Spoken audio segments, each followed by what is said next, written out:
the First World War as the sort of, you know, as the sort of line.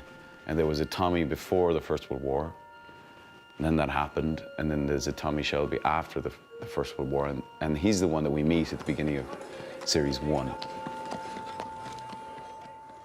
He looked at me the wrong way. It's not a good idea to look at Tommy Shelby the wrong way.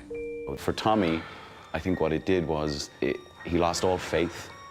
Religion is just a joke. You know, authority was just a joke. You know, the establishment was a joke. Tommy was a clay kicker in the First World War, which is basically a tunneler. They tunneled under enemy lines and set explosives. And so it was the most claustrophobic, horrific, dark job you could possibly have. Like the worst of the worst, you know.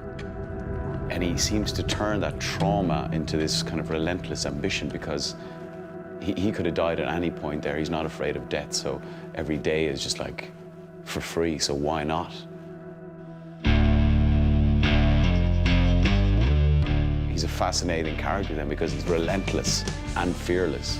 To encounter him as an enemy is pretty scary because of that lack of fear. So I think he's burdened with an intellect and trying to sort of move in the world of mere mortals who process stuff at a much slower pace. I think for Tommy is very, very frustrating. I think so that you don't have to. I think the way Tommy operates is the smart people make the decisions and the less smart people carry them out.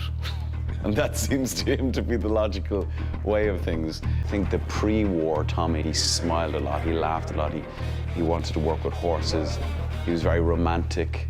You know, all of these things, you see scratches of them, you know, throughout the show, and there's times when he feels like he's getting towards some sort of healing when he's with Grace, and then it's taken away again.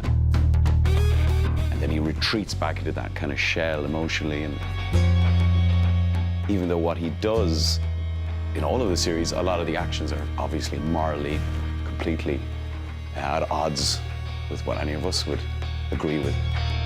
That's why people are fascinated by him, because we see in him a magnified version of what all humans are like.